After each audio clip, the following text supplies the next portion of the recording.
The first keynote, call for self-examination, is the foundation of every speech that seeks not just to inform, but to pierce. It is the opening strike to the heart, the moment the listener is no longer an audience, but a participant. And when it's done right, it feels like someone has looked past your smile, past your words, past your habits, and spoken directly to the part of you that you try to keep hidden. That's the weight and the purpose of self-examination, not to shame, but to awaken. Not to judge, but to stir. When a person is told to act as if nothing affects you, it becomes easy to wear that like armor. It sounds powerful, maybe even noble. Who wouldn't want to be untouchable in a world so chaotic? But it's that very assumption, the one that says this is good, this is strength, that needs to be confronted. And how do you confront something so deeply embedded in someone's identity? You ask a question. A real one that doesn't let them stay where they are. That's what a call for self-examination does. It stops the script. It interrupts the performance. It asks not, what are you showing, but what are you hiding? Because the truth is, people don't drift into emotional detachment for no reason. Somewhere along the way, something hurt them. Something betrayed their trust. Someone left or lied or died. Maybe it was rejection. Maybe it was failure. Or maybe it was just too many little disappointments stacked so high they couldn't see over them anymore. And instead of facing it, they learned to shut it off, to go numb, to harden. To smile without joy, to speak without sincerity, to live without ever really being present. And so the performance began. But here's the problem. If no one ever stops you, if no one ever calls you to pause and look inside, that performance becomes your reality. And you start to believe the lie. This is who I am. This is normal. This is strength. You walk through life saying you don't care, but inside, you're hoping someone will prove you wrong. You say, I'm fine. Not because it's true, but because you forgot how to explain the ache you've carried for years. That's why a call to self-examination is so necessary. It's not an attack. It's not condemnation. It's an act of mercy. It says, you may have forgotten who you are, but you haven't lost the right to remember. That's why the speech doesn't begin with easy statements or surface-level encouragements. It begins with a strike, a question that cuts through the shell. You sit there like nothing touches you, but how long do you think that mask will hold? That's not poetry, that's precision, because somewhere deep down, every person knows the truth. The mask is cracking. The strength they wear is not sustainable, and deep down they're tired of pretending, tired of hiding, tired of acting as if nothing affects them when everything actually does. Self-examination forces a person to admit the truth, not to others, but to themselves.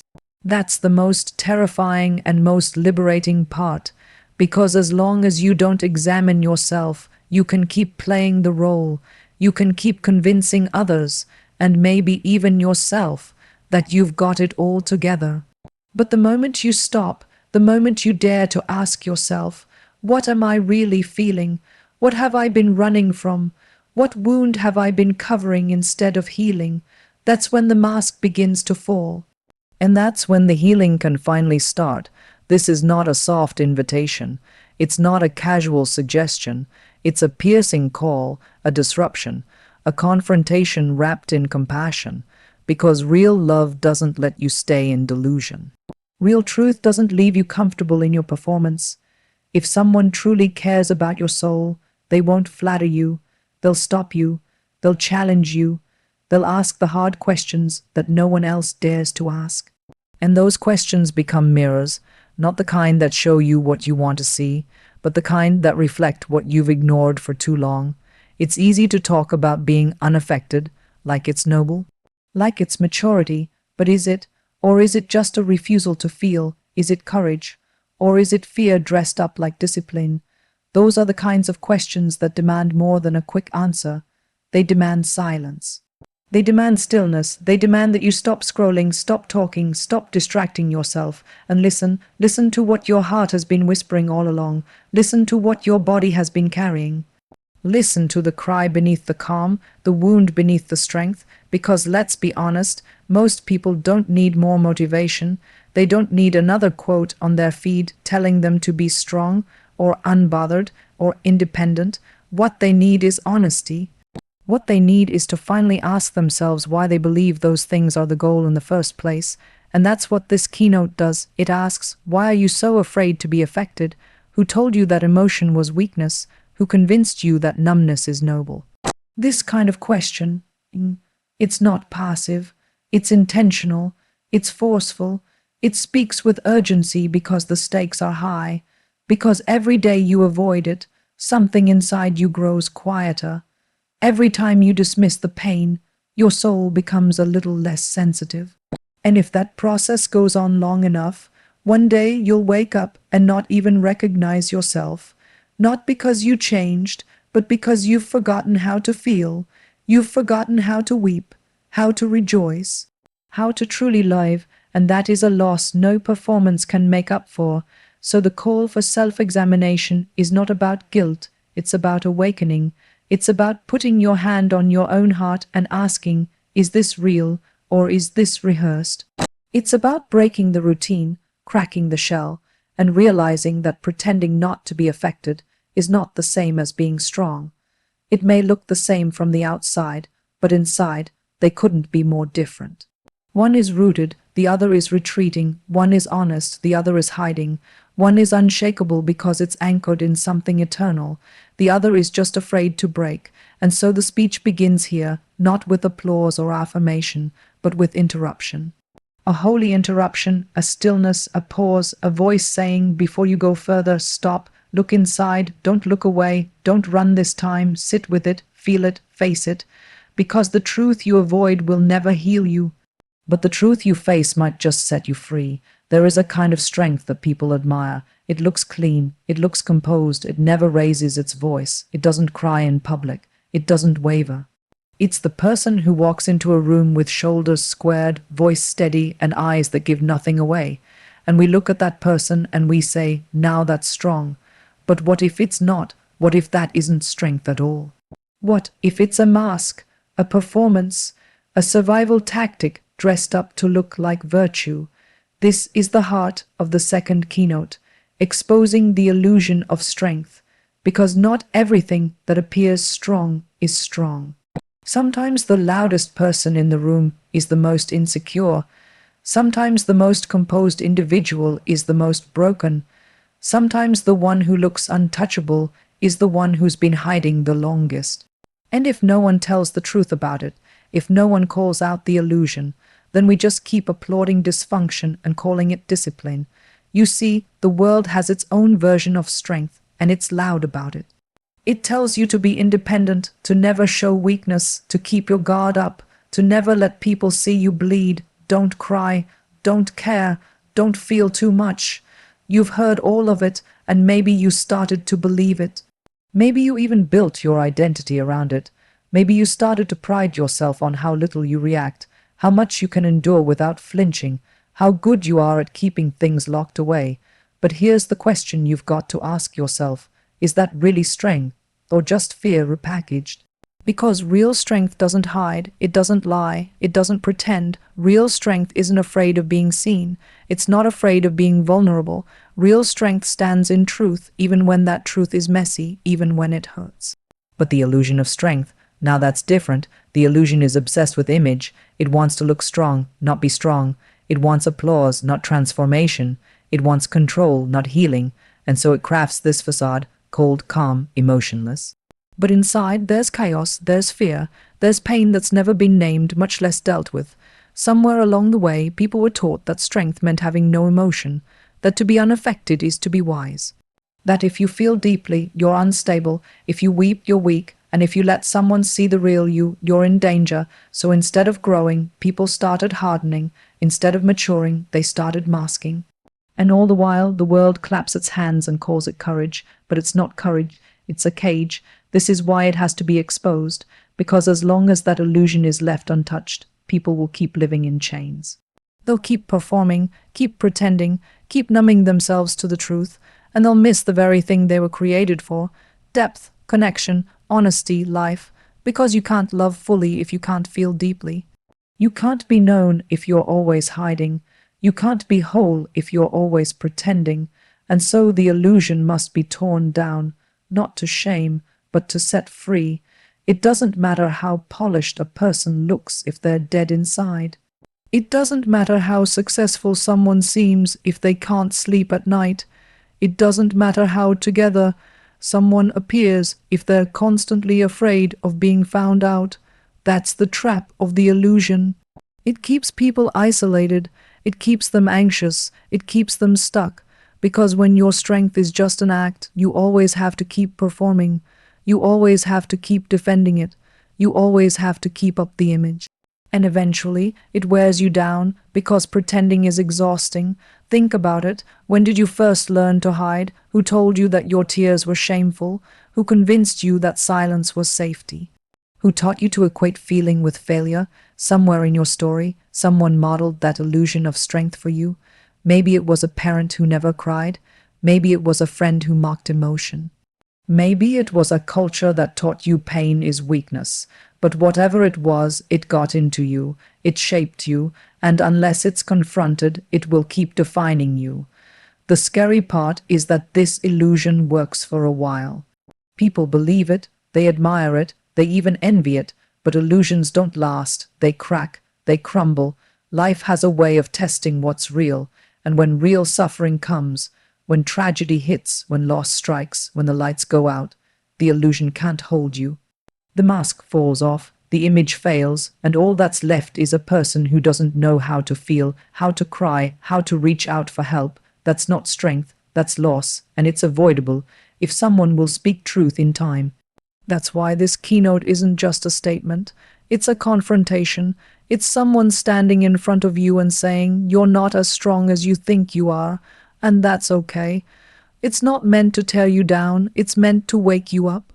Because there's a deeper strength available, a truer one, one that doesn't demand perfection, one that doesn't rely on performance, one that actually gives life, not just the appearance of control.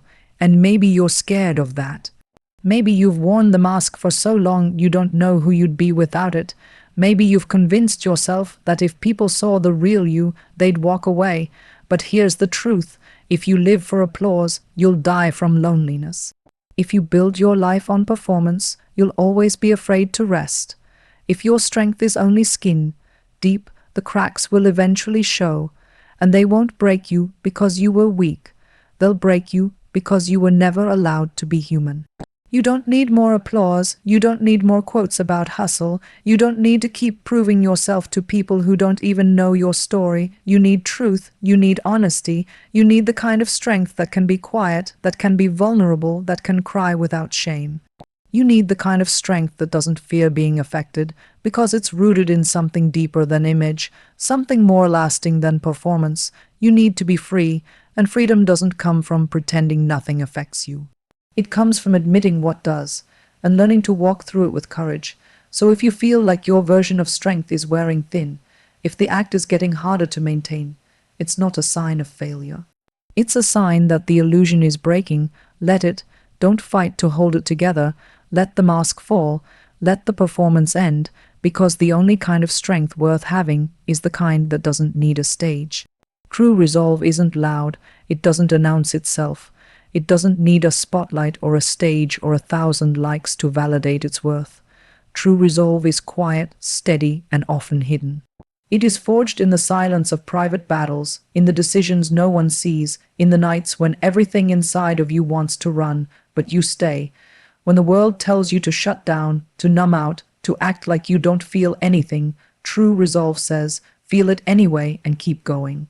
We live in a time where resolve has been confused with stubbornness or detachment. People think that if they can shut out emotion, they're strong, that if nothing touches them, they've won, that if they can stand there cold and unaffected, they've arrived. But real resolve isn't the absence of feeling, it's the presence of purpose. It's not the denial of weakness, it's the commitment to press through it. And it's not about being untouchable, it's about being grounded, even when everything around you tries to pull you under. You don't measure true resolve by how much pain someone can hide. You measure it by how they move through pain. Anyone can bury their emotions. Anyone can smile while they're dying inside. But that's not resolve. That's self-erasure. That's a soul that's been told over and over again that their truth doesn't matter, that their wounds are shameful, that their weakness disqualifies them from love or belonging. So they build walls. They lock everything down. They stop hoping, they stop reaching, and the world calls it strength, but it's not, because true resolve doesn't require you to become numb. In fact, it demands that you don't. It demands that you feel the weight of what's happening and still choose to do the right thing. Still choose to keep showing up, still choose to speak truth, still choose to forgive. That's not the easy path, that's not the popular one, but that's what makes it real. True resolve is never built on avoidance, it's built on endurance. There's a cost to that kind of resolve. It's not cheap. It doesn't come from motivation videos or Instagram quotes. It's carved into your character through pain, loss, betrayal, silence. It's formed when you've been knocked down more times than you can count, but you choose, sometimes trembling, sometimes weeping, sometimes barely breathing, to get back up, not because it's easy, not because it feels good, but because you've tasted what it means to give up, and you've decided it's not an option anymore. And let's be honest, giving up doesn't always look like quitting. Sometimes giving up looks like checking out emotionally while your body keeps going through the motions. It looks like smiling with dead eyes. It looks like avoiding every conversation that might actually touch your heart. It looks like acting as if nothing affects you, because somewhere along the line, you believed that's what it takes to survive. But true resolve says no. It says you don't have to live that way. You don't have to become a ghost of yourself to make it through. It's not about perfection. People with true resolve still fall. They still feel weak. They still wrestle with fear. But the difference is they don't bow to it. They don't make fear their master. They don't let pain have the final word. Even when their hands shake and their heart is heavy, they move forward. Not in denial, but in truth. And truth always costs something. Sometimes it costs your pride. Sometimes it costs your comfort. Sometimes it costs relationships that were built on performance instead of authenticity. But that's the price of becoming whole.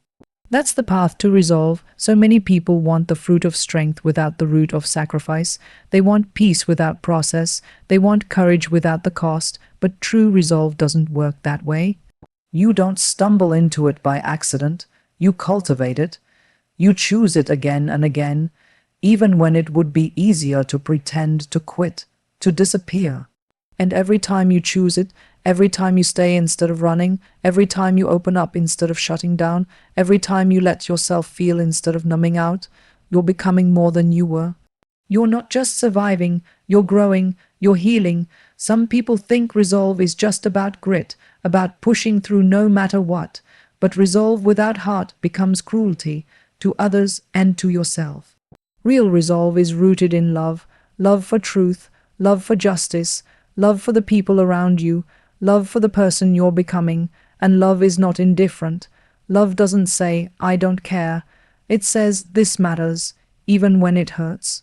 So, the most resolved people you'll ever meet are often the ones who have cried the deepest, who have broken the hardest, but still refuse to close their hearts. They're the ones who, even after everything, still believe it's worth it to keep going. It's not dramatic, it's not flashy.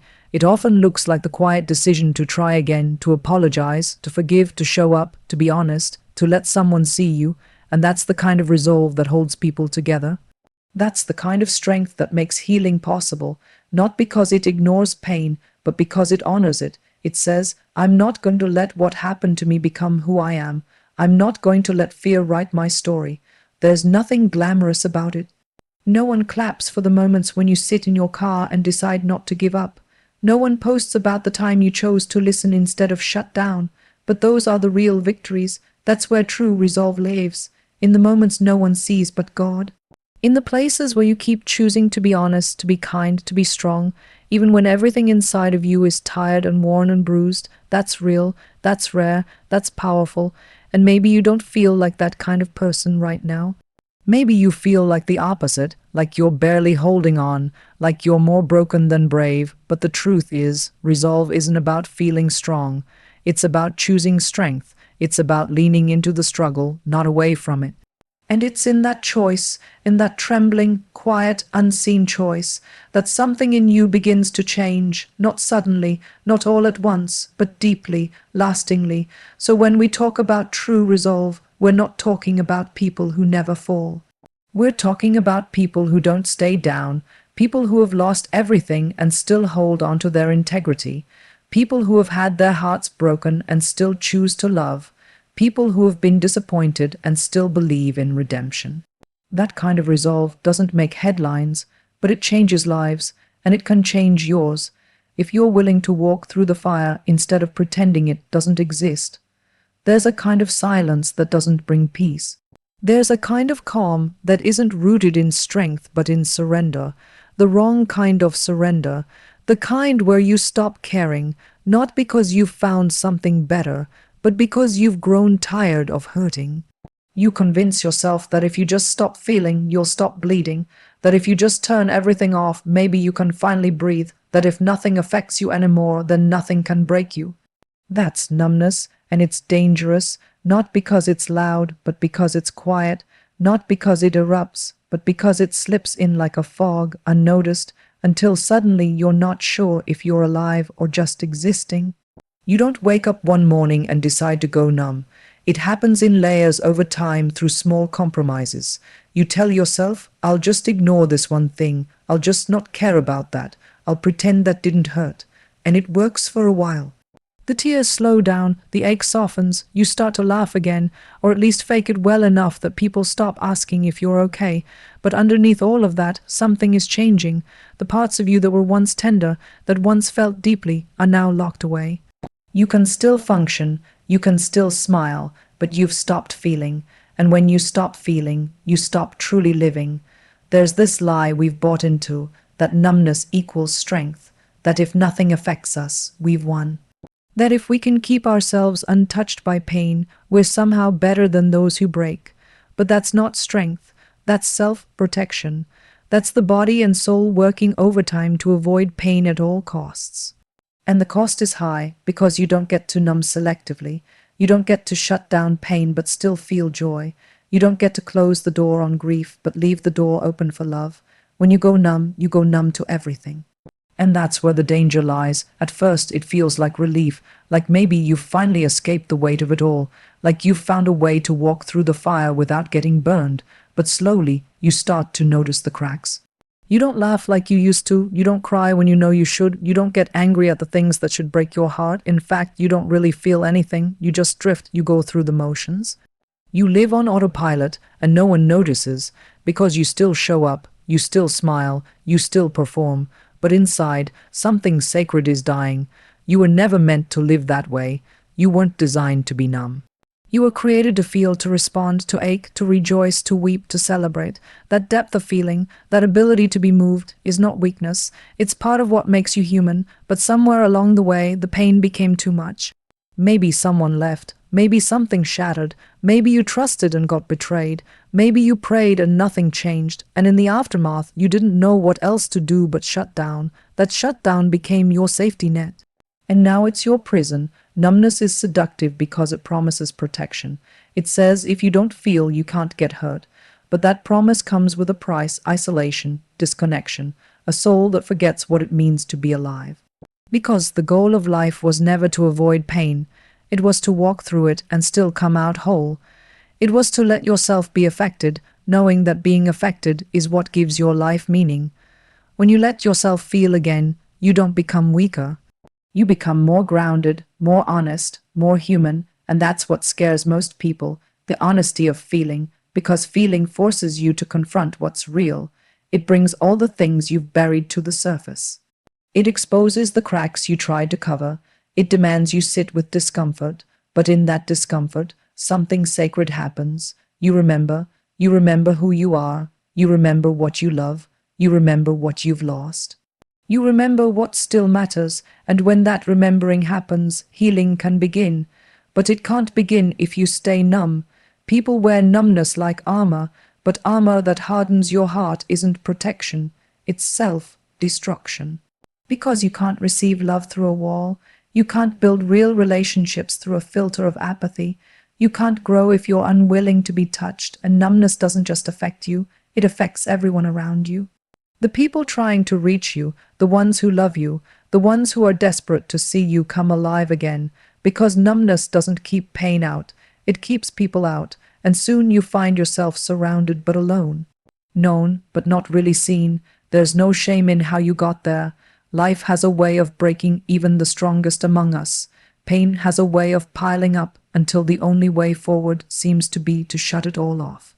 But just because numbness helped you survive doesn't mean it's meant to be your home. Just because it worked for a season doesn't mean it's where you're supposed to stay. There's more. There's life beyond the numb.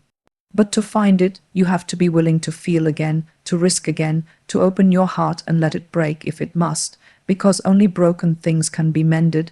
No one wants to sit in pain. No one wants to feel the weight of grief or disappointment or rejection. But there's no shortcut through healing. There's no bypass around the heart. The way forward is through the tears, through the fear, through the moments when you want to run. That's where healing begins, not in the pretending, not in the numbing, but in the brave decision to stay present even when it hurts. That's where life returns, in the choice to say, I won't shut down, I won't disappear, I will feel this, all of it, and I will not be destroyed by it. The danger of numbness is not that it makes you bad, it's that it makes you forget what being alive is supposed to feel like. It robs you of wonder, it dulls your compassion. It makes you forget how beautiful this life can be when you're fully present for it. When you stop feeling, you stop connecting. When you stop connecting, you stop growing.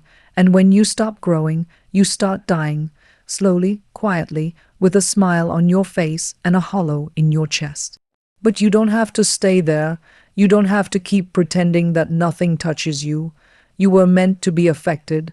You were meant to respond. That's not weakness. That's your design.